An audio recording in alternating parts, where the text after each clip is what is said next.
به نام خدا. اشرافزادگان فقیر. پرده سوم. انسان به جایی تعلق دارد که قلبش او را می‌کشاند. یافتن هدف اصلی از زندگی بزرگترین ثروتی است که باید به دنبال آن بگردید، اما نه در ساحت وجود دیگری که در قلب خودتان. در حقیقت این اصل می‌خواهد به این سوال‌ها پاسخ دهد: شما چرا اینجا هستید؟ چرا وجود دارید؟ قرار است در چرخه جهان هستی چه چیز را بچرخانید؟ شما باید ساعتها تفکر کنید که چرا اینجا هستید. از خود بپرسید، جستجو کنید و پاسخ را از درون خود بیرون بکشید. اگر رسالت خود را زندگی کنید و رویای اصلیتان را دنبال کنید و به آن برسید، سایر خواسته ها و رویاهایتان همزمان و یا در طول مسیر برآورده خواهند شد. روزی یاد می‌گیرید که هدف نهایی زندگی مسلط شدن بر سرنوشت و محقق ساختن رویاهاست و باقی مسائل اهمیتی ندارند. من در این دنیا چه می‌خواهم؟ فردا دستاوردها نصیب کسانی می‌شوند که امروز رویایی در سر داشته باشند.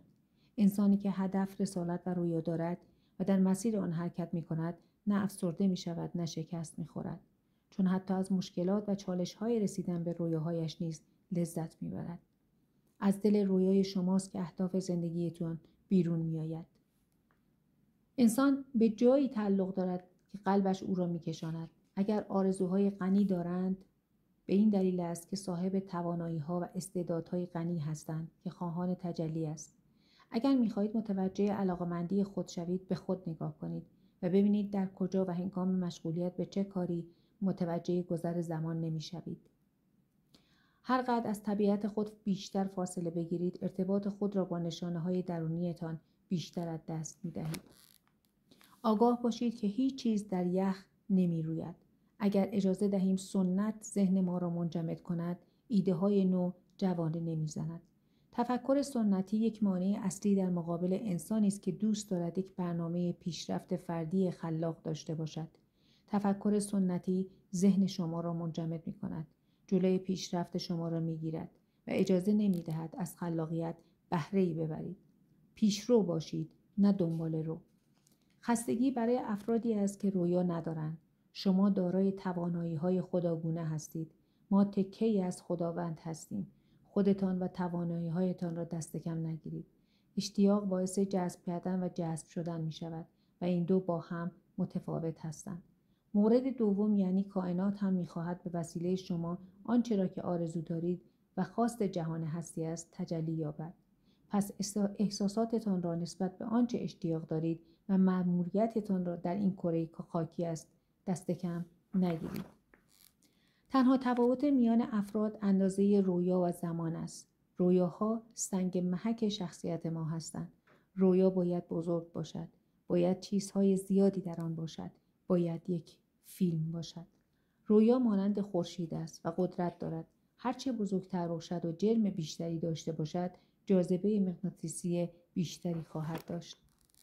در نبود اهداف مشخص و تعیین شده، ما به طرز عجیبی وفادار کارهای بی‌معنی روزانه شده تا جایی که در نهایت برده آنها می‌شویم. مقصودتان را پیدا کنید. برای آن شور و شوق داشته باشید و آن را باور کنید. چون اگر به امکان پذیر بودن آن خواسته باور نداشته باشید، هر چقدر هم که با شدت آن را بخواهید، رخ نخواهد داد. گاهی باید کارهای زیادی انجام دهید و در موضوعات مختلفی سرک بکشید تا متوجه شوید که چه چیزی را دوست دارید انجام دهید و به آن علاقه دارید. ذهن جویا ذهنی سالم است که پاسخ سوالاتش را می‌یابد و به سلامت و پیشرفت ثمرات رضایت بخش می‌رسد. کار با آرمان‌های گسترده و غنی و تجربه ثمرات زنده و ارزشمند بسیار آسان‌تر از سازش با شکست و کنار آمدن با آرمان‌های کوچک و آرزوهای حقیر است. شاید وضعتان ناموافق باشد، اما اگر آرمان یا هدفی برای خود تعیین کنید و در راه حصول آن بکوشید، این وضع ناموافق نمی‌تواند مدت زیادی دوام بیابد.